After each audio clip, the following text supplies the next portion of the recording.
A few years back, I was traveling along the coast of South Carolina when I heard about an abandoned town hidden in the decaying marshlands, a place where the residents used to nail horseshoes to their doors and leave salt trails by their windows. The village I was in had a trail running south through the swamp that supposedly led to this fabled town. Just as I was making my way down the winding trail, a woman stopped me and told me a strange tale as if to warn me. As she recounted the story, I could feel the warm July air pressing in on me. I should have listened to her warning, but I didn't. And after I followed that trail, something came for me. Something that stalked me through the trees and found me in my bed that very same night.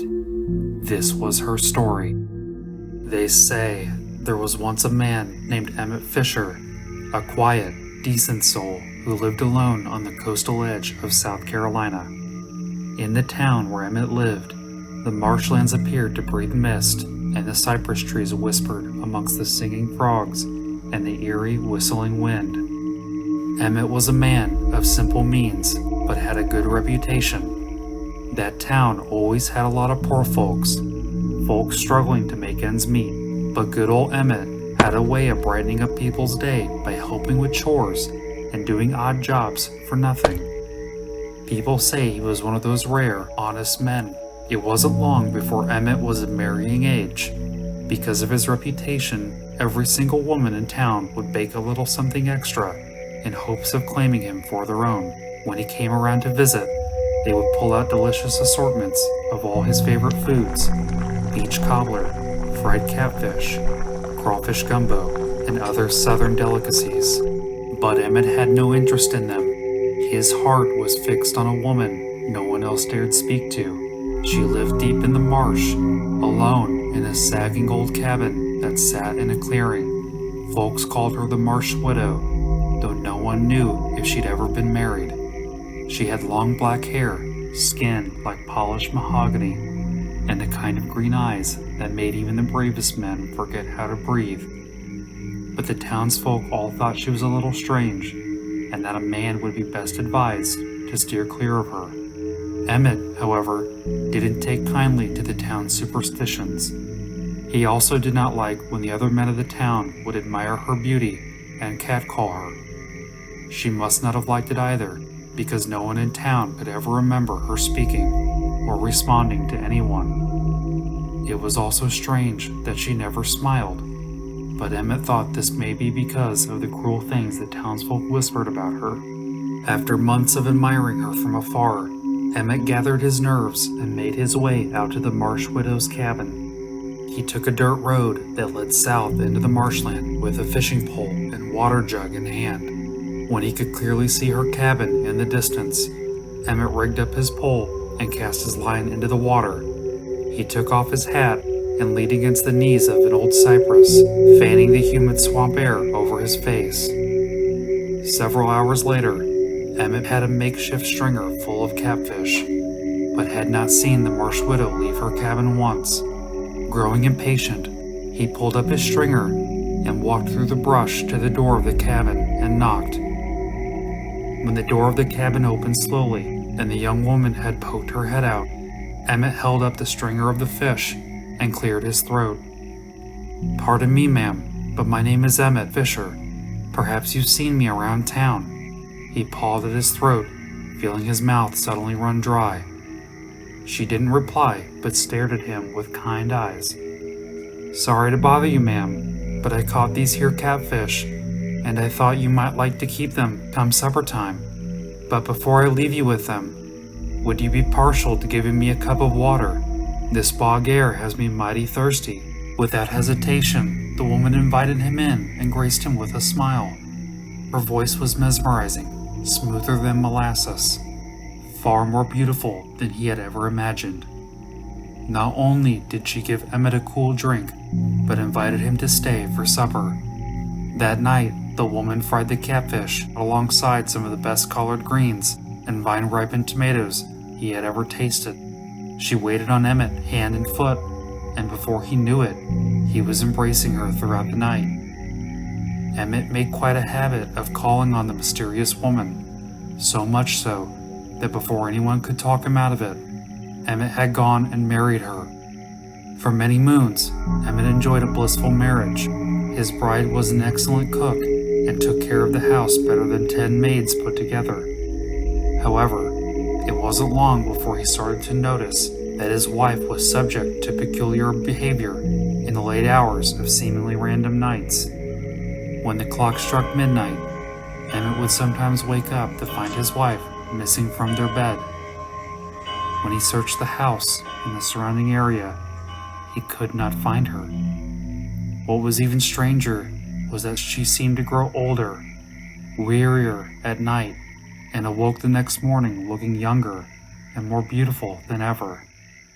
Before long, Emmett began to suspect that she was cheating on him, and when he confronted her, she laughed it off. "My sweet Emmett, I've seen you in the late hours of the night twisting and writhing in bed. You must be having nightmares." Because of the great admiration Emmett had for her, he decided she must be right. Nevertheless, she began to disappear more often, and Emmett grew distrustful once more. This time, he went into town and confided in an old friend of his. When he had finished telling what had been happening, his friend took a moment to think, looked to see if anyone was listening, and then lowered his voice to a whisper. "Emmett, I had always wondered what was with that mysterious woman you were married to, but now I know. My friend, it is certain you are sleeping next to a Boo Hag." Emmett leaned in, and his eyes widened. "A Boo Hag? Pray tell, what is a Boo Hag?" His friend went on to explain. "A Boo Hag is an evil spirit that sheds her skin, slips into your house in the dead of night, and straddles your sleeping body, riding your chest like a horse so that you can't scream or even breathe. She pins you to the bed and sucks at your soul, leaving nothing but a husk. Then she returns to her rejuvenated skin back home and falls asleep as if nothing happened." "And how does one rid himself of a Boo Hag?" Emmett asked. "You gotta wait until she leaves, and then find her skin. It'll be hanging somewhere cool, maybe in a closet. Stuff it with salt and pepper, stitch it back up, and put it back where you found it, and then wait for her to return."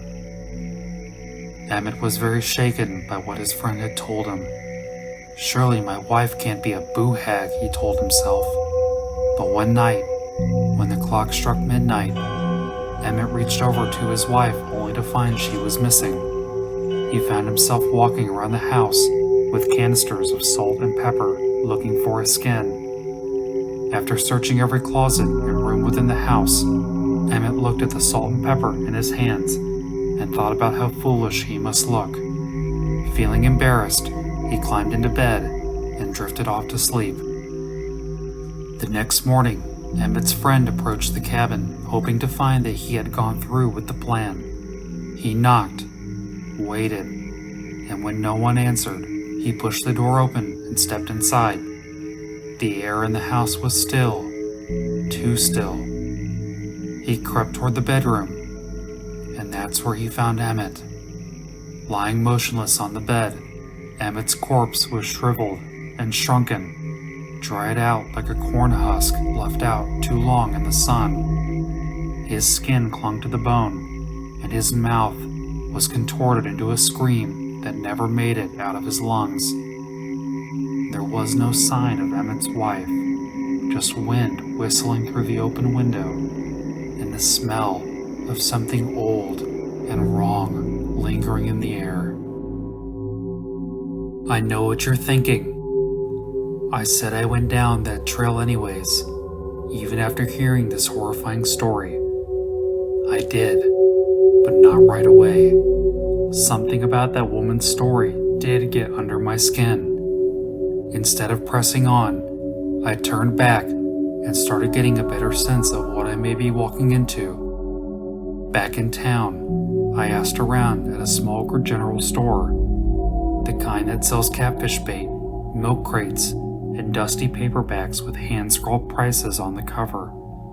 Most folks were polite, but not trusting of a stranger. The moment I brought up the marsh trail heading south, conversations dried up.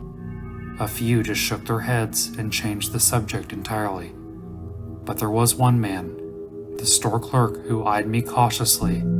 Older, maybe mid-60s, a salt and pepper beard, faded overalls, and a mouthful of chewing tobacco. His name was Mr. Isaac, and he's lived in that area his whole life. He told me to wait until the store closed, said it wasn't the kind of thing folks like being overheard talking about, so I lingered in the back of the shop, pretending to flip through a local history book while the last customers trickled out. Just after sundown, Isaac locked the front door, flipped the sign to closed, and without a word gestured for me to follow him. His truck was old, loud, and smelled like grease.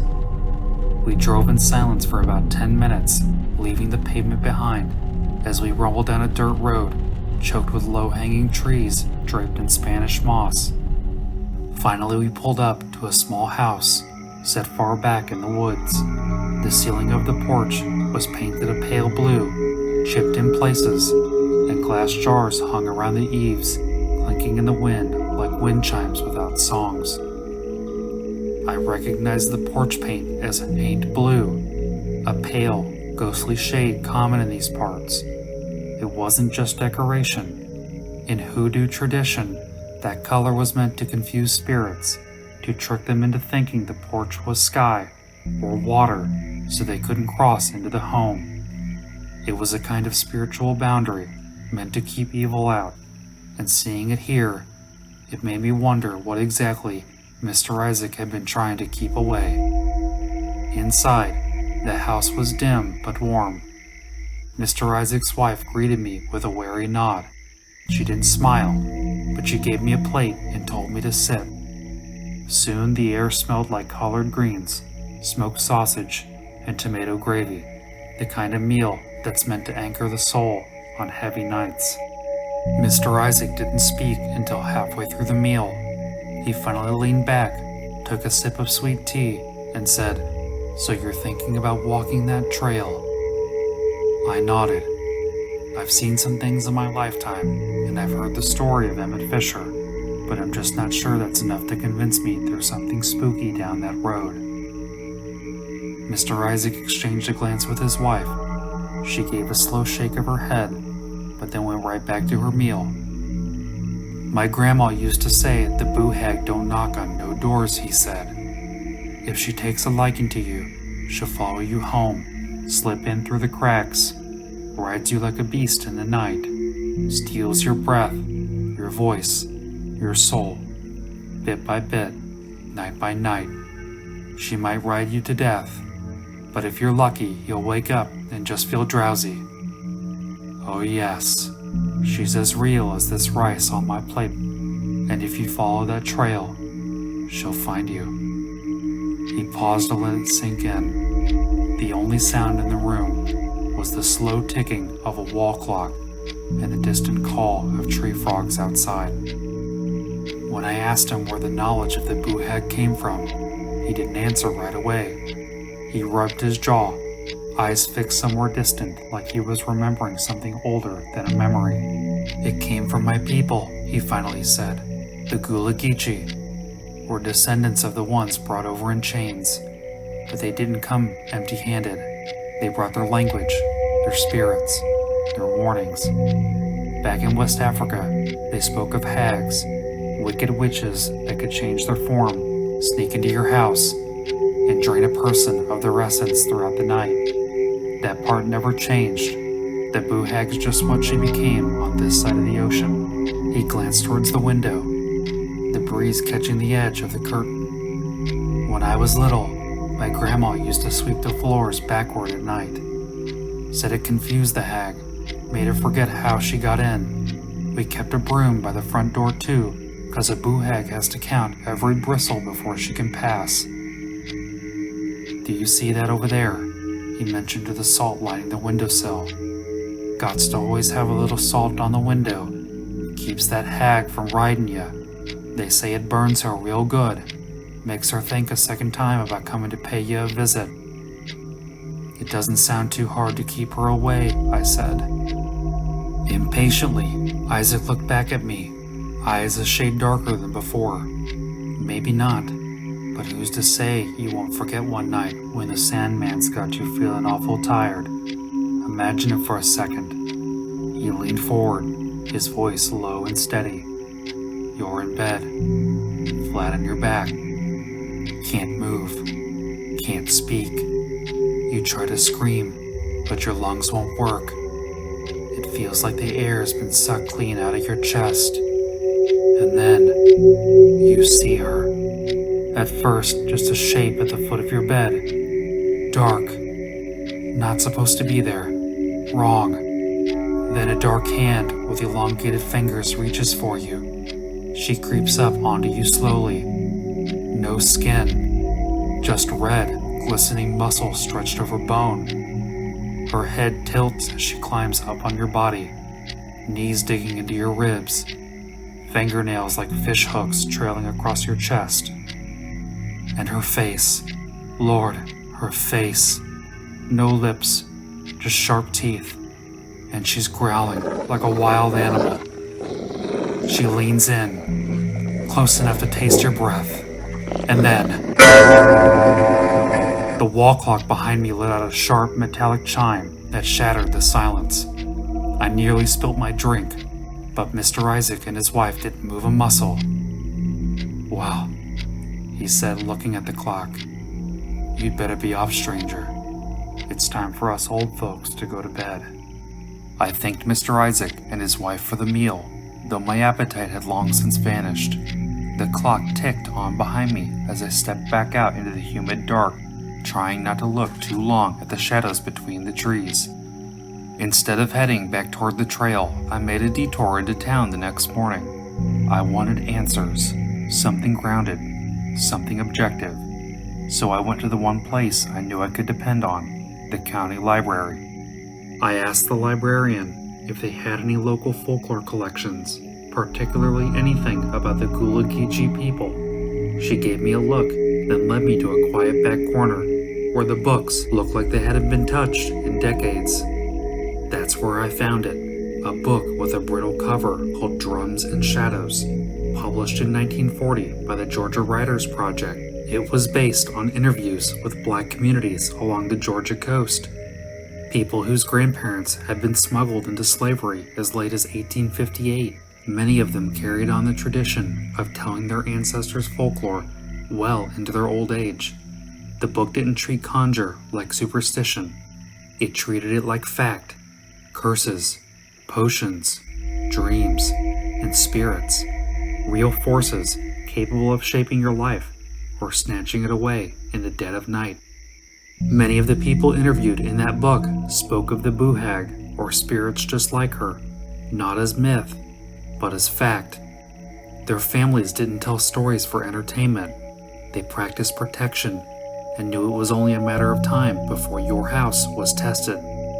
One account taken from a field worker and recorded in the book reads, "Ever since I can remember, I've heard about spirits wandering around at night.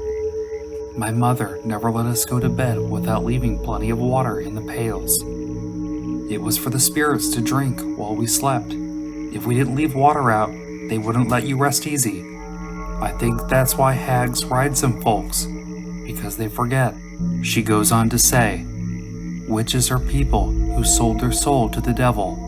They can change shape into anything they want, just to torment others. And when a ghost is near, I can feel the air turn hot." Another account from a woman named Bessie Royal, who didn't just believe in conjure and witches, she lived with the consequences. "Lots of people around here say hags ride them at night. They never bother me none, but folks say hags are live people who can change themselves into animals, insects, anything they want." She told the story of her own father, who was believed to have been conjured by a woman said to be a hag. He'd go crazy sometimes, act like something was chasing him, something he was scared of. He got worse, and they took him to a root doctor, The root doctor said he was conjured, told us to catch a white chicken. While it was still alive, he split it open and placed the warm, bloody body right on top of my father's head and bound it there. My father got better for a while, but then all at once, he had another attack. This time, he died before the doctor could get to him. And then she added simply, "After that, I believed in conjure more than ever." As I dug deeper, I learned more about the role of root doctors in the Gullah community, spiritual healers and protectors who blend African traditions with local knowledge. Root doctors, sometimes called conjurers, aren't just herbalists. They are believed to have the power to manipulate spiritual forces, including the ability to ward off evil spirits and protect people from harm. As one scholarly source put it, root doctors, also known as conjurers, are practitioners of African-derived religious traditions in the American South. They are believed to possess the power to manipulate spiritual forces, including the ability to ward off evil spirits and protect individuals from harm. For families fearing a Boo Hag's curse, a root doctor was often the last line of defense, performing rituals, using herbs, and even animal rites to break the spell or stop the hag's torment. Understanding this helped me realize just how real the threat of the Boo Hag was to the people who lived in the southern United States, not just folklore, but a shadow that shaped their lives. As I returned the books to their shelves, I decided it was time to face the marsh trail once again. I stepped outside and blinked in surprise. The street lamps were still buzzing, but the first haze of dawn was already breaking over the rooftops. I had spent the entire night in that library, poring over dusty pages and ghost stories. Right at that moment, my stomach growled, sharp and hollow. Before heading to the trail, I stopped at a local low-country diner, the kind with a flickering neon sign that never fully turned off. I ate a hot breakfast and then ordered a lunch to go. Before I hit the door, I tossed some plastic silverware and a few salt and pepper packets into my coat pocket. As I made my way back to the trail, I noticed it right away. The woman wasn't there this time. No warning. Just the sound of wind through the reeds and the gravel shifting beneath my boots. The path twisted through the marsh like a scar. Cypress trees leaned in on both sides, their trunks knotted and branches adorned with that iconic Spanish moss. The air hung thick with the sweet smell of earth and decay. Insects buzzed like static in the background, and frogs croaked somewhere deep in the brush. Suddenly, something huge exploded out of the reeds beside me. An alligator, broad as a canoe, lunged across the trail and splashed into the water on the other side. I froze, heart pounding. The silence afterward thick and watchful. I kept walking. And then, through the rising mist, I saw it, a row of rotting cabins half sunken into the swamp. Windows empty, doors ajar, like the town had been waiting for me. I stepped cautiously into the village, the wooden planks of the walkways creaking beneath my boots. The cabins stood crooked and weather-worn, their paint long peeled away by sun and rain. Inside, dust blanketed every surface, and spiderwebs draped corners like forgotten curtains. Broken dishes littered the floor, and faded photographs hung askew on the walls, reminders of lives abandoned. I wandered the perimeter of the village, eyes scanning for anything unusual. Near the edge of the marsh, tangled vines parted to reveal a narrow, worn trail disappearing into the dense swamp. It looked less traveled than the main path, but still beckoned me forward. I followed it, pushing through thick brush and knee-deep mud, the sun inching lower as shadows stretched like fingers through the trees. The trail seemed endless, winding deeper into the murky wilderness, until, finally, it opened into a small clearing. There stood a lone cabin, unlike the others. It looked lived in. The wooden walls were scarred, but intact, and the windows were unbroken. Hesitantly, I stepped inside. The air hit me first, a heavy, sour stench I couldn't place. It clung to the walls and wrapped around me like a cold, damp blanket. The furniture was sparse, but unmistakably used. A rickety table, a cracked rocking chair, and a small cot with a threadbare blanket. It felt like someone had been there not long ago. That eerie smell made my skin crawl. I didn't want to stay. I turned and hurried outside. Darkness was filling the marsh fast. I rummaged through the cabin and found an old lantern. With a flicker, it sputtered to life, casting trembling shadows as I jogged back toward the village, the distant croaks of frogs growing louder with each step. Back in the village, I spotted a cabin with a bed inside, a rare sign of some semblance of comfort. There would be no time for me to get back to town now with the sun coming down so fast. Exhausted and needing a place to stay, I bolted the door locked, boarded up the windows, and climbed into the wooden bed frame. For a long time, I laid there in the lantern's glow, listening to the wind rustling the leaves outside. But sleep found me eventually, pulling me under like a slow tide. Then suddenly, I jolted awake. The lantern had gone out. The room was thick with darkness. I felt it first.